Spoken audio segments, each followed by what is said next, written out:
Salve, salve rapaziada ligada aqui no canal Henrique Eck, muito bom dia, boa tarde, boa noite, seja lá a hora que você está acompanhando esse vídeo. Vídeo para falar de Corinthians, que vem de cara, só derrota. Como é bom ver o Corinthians performar desse jeito. Às vezes o resultado não vem, mas tem que se entregar em campo e é isso o que a fiel torcida sempre pede. Antes de a gente falar desse empate entre Santa Fé 1 e Corinthians também 1, peço que você deixe o seu like, se inscreva aqui no canal, compartilhe esse vídeo e, claro, dá aquela hypada, comentar, tudo que você tem direito aqui nesse espaço do YouTube. Fechou? O vídeo vai ser bem rápido, porque hoje o dia tá corrido, quinta-feira é sempre uma loucura. Ontem fiz o pós-jogo na Rádio Coringão, acabou 2 da manhã, eu estava cansado, falei, não vou gravar logo que acabou o jogo, vou fazer de manhã. Então, tem compromisso nessa manhã, então o vídeo vai ser bem curto. Mas assim, muita gente vai poder falar, o Corinthians ontem não jogou bem, o Corinthians ontem não conseguiu vencer o fraco time do Santa Fé, que realmente é muito fraco, mas jogando fora de casa, jogando numa altitude, o Corinthians conseguiu guerrear. E o Corinthians, mesmo com todas essas dificuldades que o jogo se impôs, não desistiu nem um minuto e mereceu o empate. Concordo que não foi uma partida brilhante, uma partida exuberante. Das partidas da Libertadores, o pior jogo até aqui. E muitos jogadores também tendo o pior jogo deles na temporada. Caso de Lingard, caso de Yuri Alberto, Matheus Bidu. Mesmo assim, o time competiu. E é isso que é mais importante. Eu achava realmente que o Fernando Diniz iria poupar o time, pensando no clássico contra o São Paulo no fim de semana. E como na Libertadores está numa situação um tanto mais tranquila, mais agradável, ele poderia vir com o time alternativo. Não veio e veio todo mundo para correr. E é isso que o torcedor espera. Então, o gol dos caras é um erro infantil do Gabriel Paulista, na minha opinião, uma falha de posicionamento gigantesca. Eu não vou falar que o time foi bom defensivamente, porque, como eu estava dizendo, na altitude, o pessoal do Santa Fe já tem, costume de jogar e sabe quanto que a bola é mais rápida, sabe quanto ela corre mais.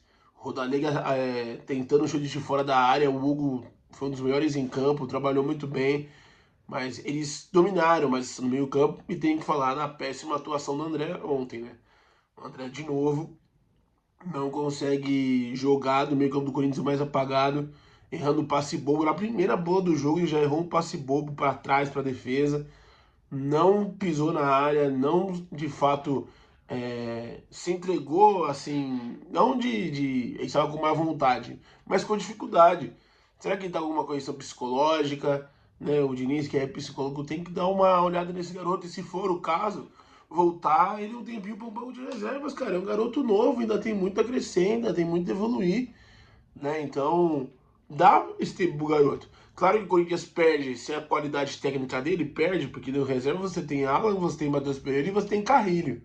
Né? O Carrilho que em nome dos três é o melhor, mas também entra numa tiriça que é absurda. Então, mas é um ponto a se olhar com detalhe, né? Do que rola com o André. Outro que ontem também não foi bem, o Breno Bidon. Mais uma vez, mudaram a posição do garoto. Eu não sei se ele é ponta, eu não sei se ele é meia, eu não sei se ele é volante. Ninguém sabe a posição do Bidon. E aí isso acaba com o garoto. Vamos ser sinceros, desde a final contra o Vasco, o Bidon não fez um jogo bom nessa temporada ainda. Qual é o grande jogo do Bidon nessa temporada? Aquele gol contra o São Paulo? Mas no jogo em si ele também não foi bem. É só. Apenas.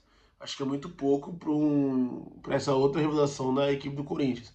Não tá tão ruim quanto o André, e na função que ele faz, que ele exerce, é difícil a gente achar um reserva na posição, mas se caso o Memphis volte ou o Diniz comece a enxergar esse time jogando 4-3-3, eu acho que quem sobra nesse meio campo para sair é o Bidon, né? No meio campo com Raniel, André ou quem tá no lugar dele e Garro, e jogaria com três atacantes, Memphis, Lingard e Yuri Alberto, ou se o Memphis ainda não voltar, o Caio César. Eu acho que falta um pouco do Diniz. Não digo nem a ousadia, porque ontem ele foi ousado nas substituições. mas um pouquinho de entender e mudar um pouco desse time da forma de jogar mais cedo. E justamente isso que eu vou falar agora. Ontem com o time já cansado, com 40 minutos do primeiro tempo, o Garro já tava com a língua pra fora, Yuri também, toda a bola que saía, ele dava aquela respirada fundo, mano, a altitude é embaçado de verdade. E o Diniz demorou pra mexer no time. Eu achei isso um erro já pensando pro jogo de domingo contra o Tricolor. Então, demorou, mas mesmo assim foi acertada, porque ele abriu mão, falou, estamos perdendo, vamos pra cima. Ele tira o André, coloca o Dieguinho, tira o Ranielli, coloca o Carrilho, e os dois, claro, mais qualidade, mais refino técnico com a bola no pé, e o time mais ofensivo. O Dieguinho entrou muito bem, cara. O Dieguinho entrou muito bem. Se entra o Bogoas, podia até virar o jogo, viu? Que bela participação, mais uma. Do Dieguinho calando a boca desse comentarista que vos fala.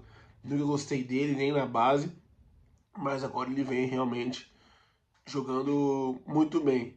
E depois ele tira o Bidon, coloca o César, tira o Yuri Alberto, coloca o Pedro Raul. Só bola bola na área, e por incrível que pareça, não foi o Pedro Raul que fez o gol. É Gustavo Henrique, que tá numa fase sensacional, é o artilheiro do Corinthians Libertadores, ele de fato não perde uma de cabeça, é um dos líderes desse elenco. Tem que, ó, aplaudir realmente o Gustavo Henrique por tudo que ele vem fazendo e tá se entregando de fato desde que o Diniz chegou. Então, falando meio que do jogo, é isso aqui. A prospecção que eu faço pro Corinthians é justamente essa, desses 7 jogos que faltam agora até a parada da Copa. O Corinthians tem São Paulo, depois é jogo contra o Barra, pela Copa do Brasil, vai jogar fora contra o Botafogo no Brasileiro, Peñarol fora na Libertadores, Atlético Mineiro em casa, Platense em casa na Libertadores e encerra com o Grêmio. Fora, são 7 jogos. Eu usaria time reserva nesse restante de Copa do Brasil contra o Barra. Já tá com a vantagem, já venceu o primeiro jogo de 1-0. Então daria para colocar os reservas. A Libertadores faz um jogo com um time misto contra o Peñarol lá, para garantir mais um empatezinho matemático. Claro, tem que sempre buscar a vitória, mas eu negocio um empate com o Peñarol lá tranquilamente. Joga os reservas com a Platense aqui já classificado e vai para cima. Eu acho que é a melhor coisa que o Corinthians tem, que precisa focar no brasileiro. Dos jogos do brasileiro, o Corinthians tem que ganhar contra o São Paulo, tem que ganhar contra o Atlético, que é os 2 jogos em casa. E negociar 2 empates aí com o Botafogo e com o Grêmio na última rodada antes da parada. Eu acho que isso é o simples da matemática do Corinthians. O Corinthians, nesse momento no Brasileirão, tá com 15 pontos, com mais 8 veio a 23. 23 pontos, eu acho que dorme fora da zona de rebaixamento, visto os adversários que o Corinthians vai ter, e seus adversários na luta contra o Degola vão ter também no Brasileirão. Então, é um bom critério, é um bom cenário para esse restante de temporada. E voltando a falar de Libertadores, é a melhor campanha ainda. Dormiu com isso, né? Com o Rivadavia empatando com o Fluminense. Tem 10 pontos. Ontem, claro que eu entendo a torcida que queria muito manter o 100%. Mantendo o 100% já está classificado. O Corinthians só não está classificado ainda, porque precisa do resultado de hoje entre Peñarol e Platense. Se esse jogo empatar ou se a Platense vencer, o Corinthians já garante matematicamente sua classificação. Então, tá bem tranquilo, já bem destrinchado o caminho para a Libertadores. E é importante, claro que todo mundo quer a melhor campanha geral para até a semifinal poder decidir em casa, né? Decidir nos seus domínios o jogo de volta, que também não tem tanto peso como era nos anos 90. Mas a Libertadores acertou. A Libertadores acertou em mudar isso, porque anteriormente a melhor campanha pegava o segundo pior colocado, né? A primeira campanha pegava a 16ª campanha, para ficar mais fácil de entender. E aí era o chaveamento no estilo olímpico, né? Estilo Jogos Olímpicos. Então, hoje não tem mais isso. Não tendo mais isso, você está classificado. Primeiro é melhor para decidir em casa, mas passar em segundo também dá meio que na mesma, justamente porque não tem mais gol fora. Anteriormente, decidir em casa tinha o peso maior justamente pelo gol fora, e ainda tem um certo peso porque o seu estádio, você vai jogar em casa, você já sabe o resultado que você precisa fazer. Se você ganha de 1-0 fora de casa, se ele tranca o bumbum com o apoio da sua torcida, tranca o bumbum lá na defesa e passa, se você empata, você sabe que vai precisar jogar. Você ganha, se você perde 1-0, a torcida vai te apoiar, vai te fazer crescer e você tentar uma virada, 2-0. Bom, é isso que tá acostumando a acontecer. Então, na Libertadores, por isso que eu não digo que tem que relaxar, mas já dá para ver com outros olhos essa questão também da classificação. O importante é classificar, é passar para as oitavas de final. Corinthians que nos últimos anos vem sofrendo bastante em Libertadores, né? Foi assim em 23, meio aos trancos e barrancos passou em segundo, passou do Boca nos pênaltis nas oitavas contra o Flamengo. Depois só foi jogar de novo ano passado, 2025, com a queda na pré-Libertadores. Esse ano até então bem invicto.